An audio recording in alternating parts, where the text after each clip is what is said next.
All right, teammates, we are back once again. If this is your first time listening to the Move Swiftly podcast, welcome to the number one show on innovative teamwork. Great to have you. Looking forward to having you back for more. To my regular listeners, you guys have often heard me use the term ABC. Always be connecting. And I got to tell you, I got someone on today who was going to take that term and go to a absolute next level. She runs a company called It's Connection. Yeah, Connection Catalyst, Miss Rachel Rozen. Welcome to the show. How are you?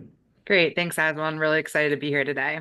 Yes, excited to have you. And as I was listening to you before, kind of prepping for this, you had mentioned being in the hospitality, like starting out in the hospitality world, and mentioned not realizing that actually connecting and meeting people and just actually doing those soft skills was something that you had to learn on the fly. So I think the best way to start off is just kind of speak to us a little bit about your background, how you grew up, some of the major lessons that you took growing up, and then we'll kind of kick things off from there.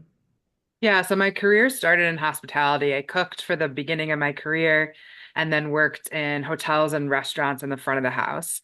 Mhm. And when you're cooking, you're just in the back getting things out the door. So you don't really pay attention to anything other than the food that's on the ticket and Mhm. communicating with the people that are on the line. But then when you go to the front of the house, you really need to start connecting Right.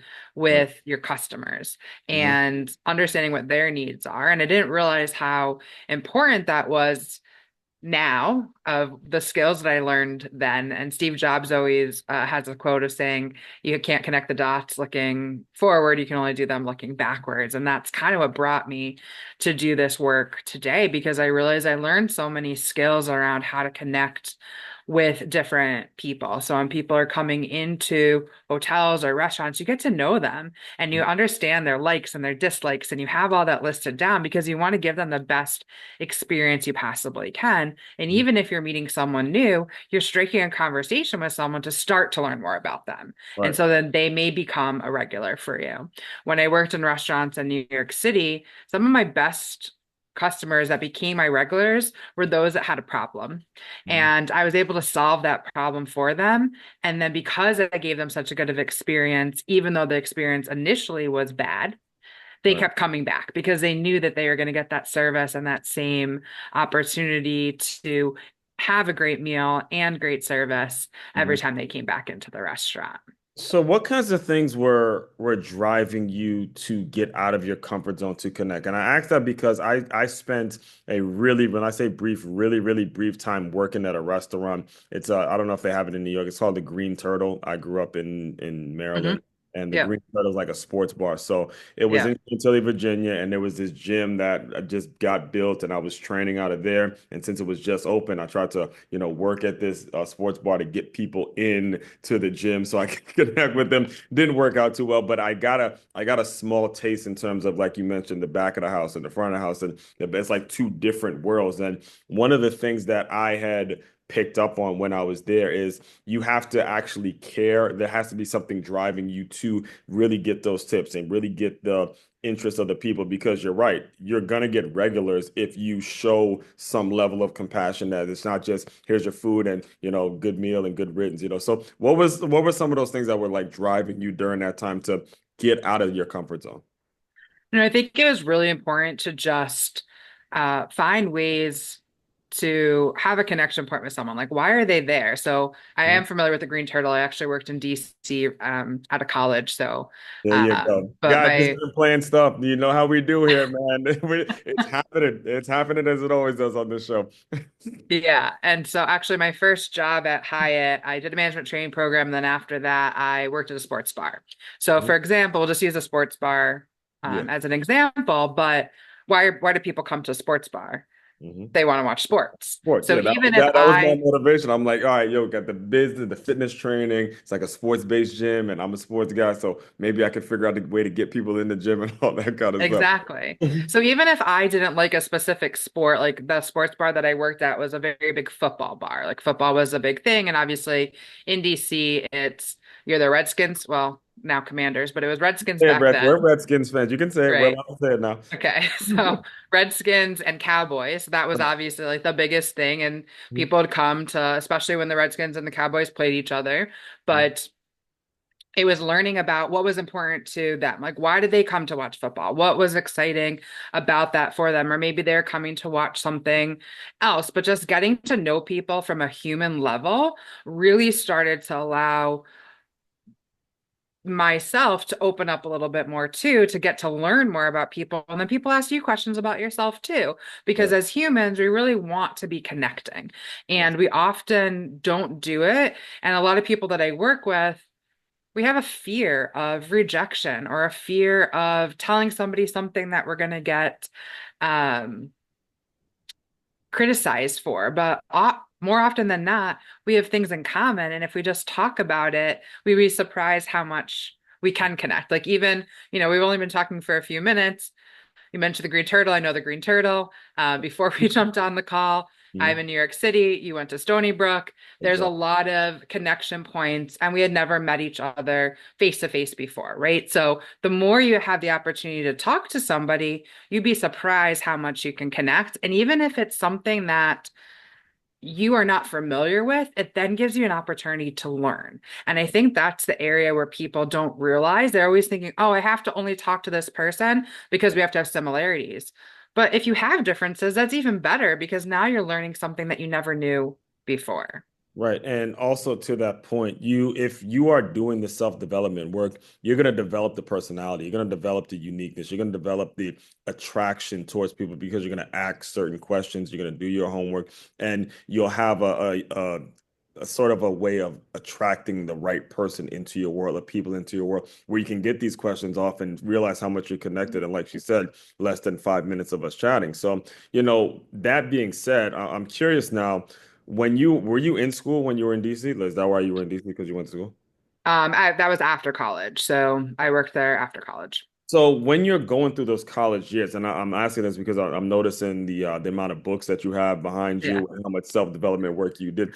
Can you sort of compare and contrast maybe some of the self-development work that you did on your own after school versus, what you learning in the school system? Because that's another thing that gets lost as well, is you go to school, you think, all right, look, I got this college degree, you think you've made it, and you just feel like, look, I don't got to connect with anybody that doesn't have XX title when that is a completely wrong approach towards life. Yeah, so in all honesty with you, that didn't really come to me until about 3 or 4 years ago to Wow. even focus on that Wow. because I was in hospitality. My degree is actually in culinary arts and culinary nutrition. I went to Mhm. culinary school in Rhode Island at Johnson and Wales, Oh, and okay. I was very focused on finding jobs within the industry. So I didn't really network per se. When you think of networking, I did. I mean, that's how I got the jobs. Every job I ever got was through networking in some way. Hmm. And oftentimes that is through an affinity or something that you're connected to. So all the jobs I got in school is because I went to Johnson and Wales. That was on my resume. And so people hired Hmm. students from Johnson and Wales. That's how I got the job at Hyatt as well. They came to a career fair. I interviewed. I got the opportunity to work at Hyatt. And then I worked at multiple Hyatts throughout my career there over 8 years. But each one was because I already worked at a Hyatt. I got recommendations from the Right. people that I had been working with and moved around. Hmm. I moved to New York City 11 and a half years ago, and nobody wanted to hire me because I didn't have New York City restaurant experience. But I Okay. also got that job in a way from networking too, because I was living in Seattle, Washington before that. And the GM of the restaurant that I worked at or ended up working at was from Seattle. And so anytime that someone had Seattle on their resume, he automatically interviewed you. Mm. And so I knew if someone interviewed me, I'd get the job. And that's how I got the job. And then from Crazy. restaurants and And I hate to cut hotels, you off on that, but this is crazy because you don't understand how much it's resonated with me. So after graduation, I wanted to be a football coach, right? And I okay. graduated from Stony Brook, and I remember I'd be calling all these schools, sending my resume, just relentless. And I called Penn State, and I got someone on the phone, and he told me straight up, "Look, I don't want you to waste your breath. We reserve that position for former Penn State players." Mm. Like it's crazy. You're culinary school, I'm football coach, but it's like the same type of mindset. And then I had to develop my skills to develop, just like you would say, look, you got to figure it out. That is Yeah. insane to me.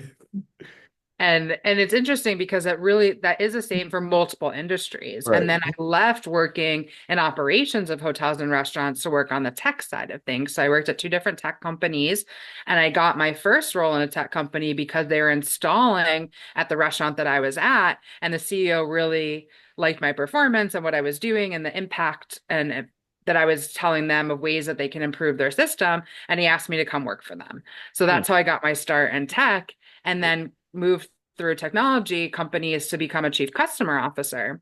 Hmm. Well, so this whole time of my career, yeah, I was getting jobs through networking, but I wasn't doing it from a point of having to put myself out there to network. It was just someone really tapping me on the shoulder to an extent Right. of like, oh, Rachel, you're the next up interview for this job. When I left that role as chief customer officer, I left on my own accord. I didn't want to continue to do that work anymore. Wasn't sure what I wanted to do. I didn't really want to stay in hospitality. I didn't want to work on something customer focused. Though I was really good at both of those things, I was super burnt out Yeah. because I was working so much and I was putting so much into that. I needed to figure something else out Hmm. to do. And that's when I started networking and realizing that building my network is what was going to get me my next opportunity Hmm.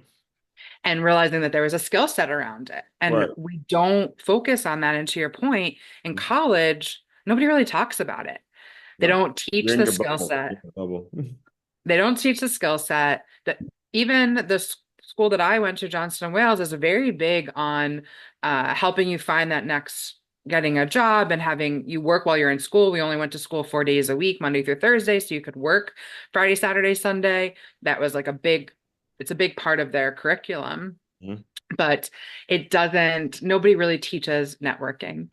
Right. And you don't need to know the CEO. I have so many people come to me and say, oh, you need to find me a way to get introduced to this person. One person come to me and say, you need to introduce me to Mark Cuban. I said, I don't know Mark Cuban, but let's figure out how you can get introduced to Mark Cuban. Hmm. And everyone in a way is, 6 degrees of Kevin Bacon. We Hmm. can find a way to get there, but don't I'm here to help you build that skill set to Yeah. be able to find the right people. Hmm. But you can't just pull out of thin air and want to talk to Mark Cuban. If you want to talk to Mark Cuban, Hmm. there has to be a real reason why he's not Right. going to give you his time just Exactly. because you randomly want to talk to him. Right. And it's important too. I've heard it often said it's networking, not schmoozing. All right. So if you do get in front of Mark Cuban, there needs to be a very specific element, a specific question that you have for him. You can't just get in front of a Mark Cuban and just be some fan and be so excited and just whatever. You have to have very specific measurables. You have to know your numbers. If you ever seen Shark Tank, you guys know you better walk in there knowing exactly what your numbers are because these are, direct and get right to the point type of people. But, as you're building your business and as I'm listening to you, I'm realizing how every single experience has stacked up and has led to the next, especially, what I know about the restaurant business and food, you got to be like measurables. They got to have this, especially at the Hyatt. That's a definitely a great restaurant to learn the details and what it's all about. When it came time for you to build Connection Catalyst and build your business, what was that process like? How did you actually get started knowing in the back of your mind, look, everything has to be detail oriented and I have to have like measurable set and all that. So kind of walk us through how you were able to start that. Yeah, so I obviously never had my own business. I've always Yeah, worked for that's what I someone said. It else, has to be like, but now I was like, okay, entrepreneur now. I'm not gonna get paid every 2 weeks. I gotta eat. I gotta go get it, man. yeah, but working in startups, I think definitely help because you understand what measure what matters to an extent, but also you just have to get things done. Nothing has to be perfect. And I think having that mentality has been helpful for me of just figuring things out as I go. Like nothing has to be exact and nothing has really gone exactly how I've expected it to per se. So for example, building my website, I've already done 3 iterations of my website in a year and a half because things are constantly changing. Right. And I just needed to have something to start. And then I got a little bit of a refresher, and then I have another refresher. And so a lot of it has just been trial and error. And it's okay to fail. One of my favorite quotes is, your best teacher is your last mistake, because it gives you the opportunity to say to yourself, okay, if this doesn't work out, how do we make it better for the next time? As opposed to assuming that everything needs to be done right the Mhm. first time. So what are you basing your next moves on? Because I heard you earlier, you were talking about potentially creating some like networking dinners, just getting people in the same room together. And there was actually a previous guest we had on. She would take companies out on retreats and set up little retreats. So just to get them out of this, this virtual world that we're all stuck in. So as you grow and you progress, how do you base your next move? Like what do you base it on? Yeah, so what my focus is right now is really to help people.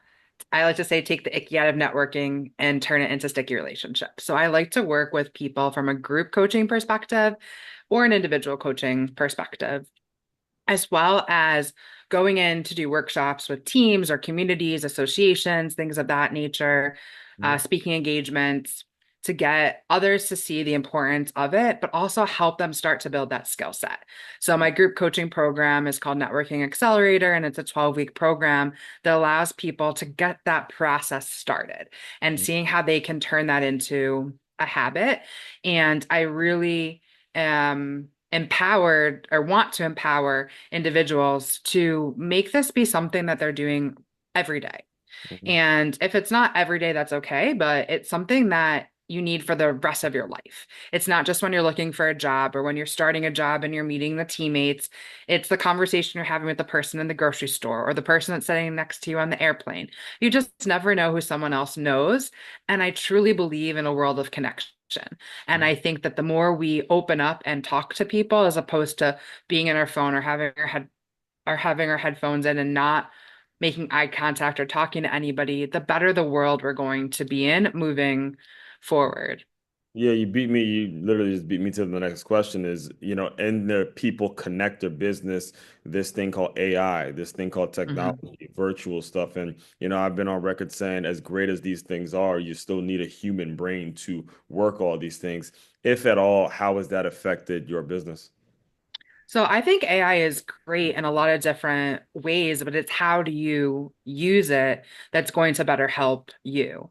Mm. So, for example, how can you speak more concisely or more eloquently than maybe you are right now in your communication? There's ways that it can help you to define process or to disseminate information a little bit better. So I think there's a lot of positives to AI that's coming out. It's really how we best use it.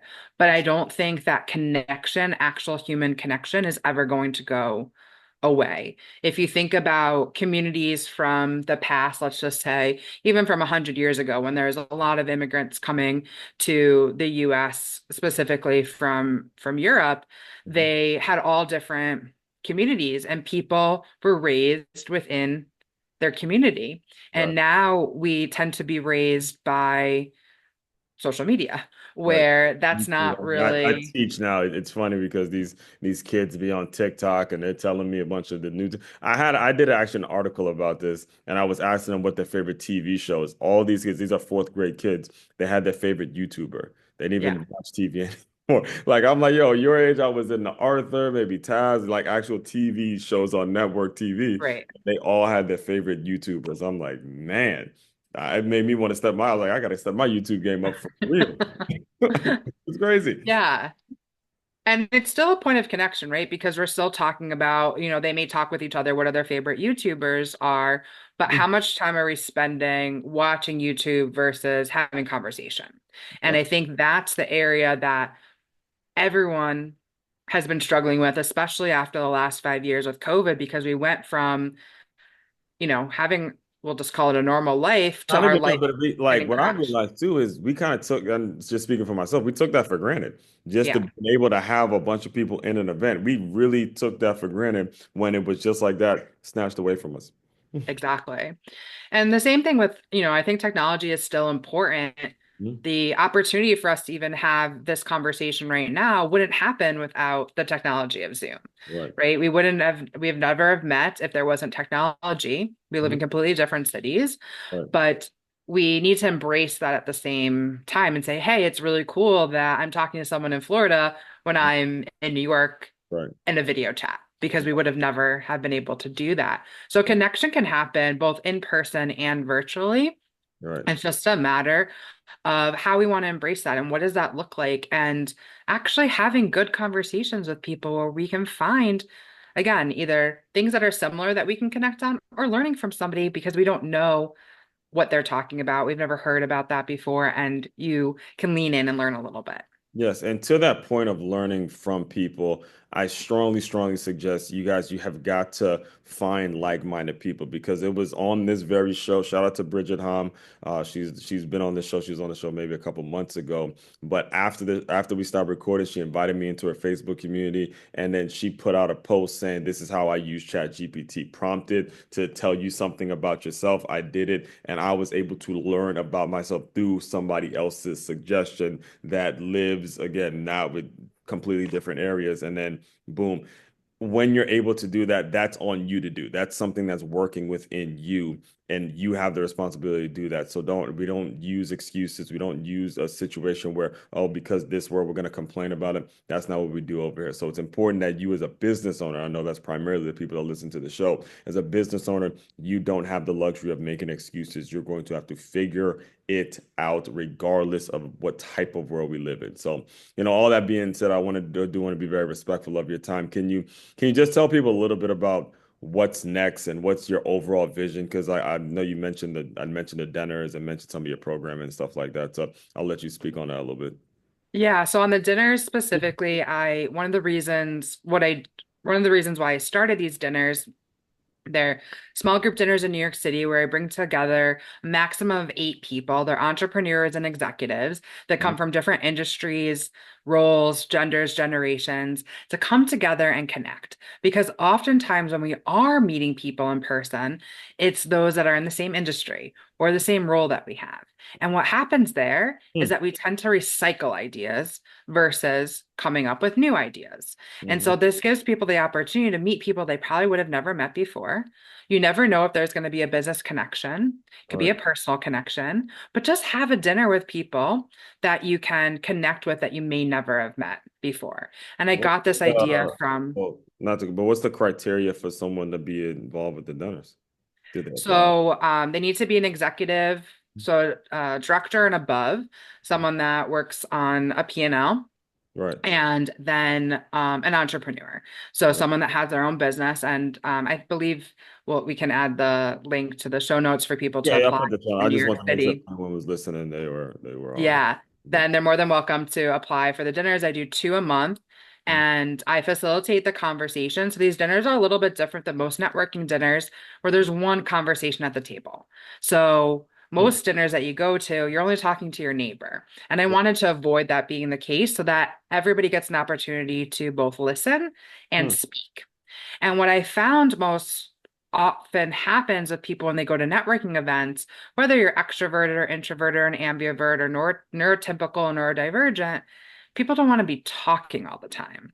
Or if they do talk all the time, then the other person is like, oh, can I shut them up already? And Okay. so this gives people an opportunity in a small group Mhm. to both be able to talk Mhm. and to listen. Right. And it allows you to enjoy the time that you have together. Mhm. Because when it's one-on-one, it can be hard for people because it's constant conversation. And when you're in a large group setting, if you're going to a conference or an event, it feels a lot more transactional Mhm. and it's harder for people to mix and mingle throughout. And so this gives people a good opportunity to just have a great conversation with a small group of people. Yes, and crossing over industries, that's incredibly important as well because, like she said, you do get when you really dive into the work you do, you get stuck in your own industry and things just get recycled and recycled. Unfortunately, the same mistakes get made over and over and over again. So, is what's the best way for people to reach out and get in touch with you if they'd like to hear more? Yeah, the best way is through LinkedIn or check out my website, connectioncatalyst.me. Um, and happy to have a conversation. People are interested in the group coaching as well, or individual coaching. Truly believe networking is a skill that everybody needs, and just that little push from a coach can be really helpful for that accountability to just get yourself started. And I also do a free webinar on networking once a month. So we'll have that information as well, and happy to have people join whenever they're able to as Is well. there an age group that you look to target? Like if there's any high schoolers that maybe because this is something I'm now the more you're talking, it's like I'm thinking of my niece needs to be jumping in this, my 13-year-old nephew needs to because they're in that world where they got these, man. And if we could find a class or something that they can go to regularly just to teach them these soft skills. So is there a age that you So I kind generally work with college students through executives. of I'm not opposed to working with anyone younger, so we can definitely talk about, right. potentially doing that for a younger generation as well. But I truly believe that the earlier people start, the Uh, better it is. Like one of the college students that I work with now is interviewing for internships for the summer, and in order to get that internship, they're competing against thousands of other students, not just from their school, but from other schools. right, And how are they going to get that competitive edge?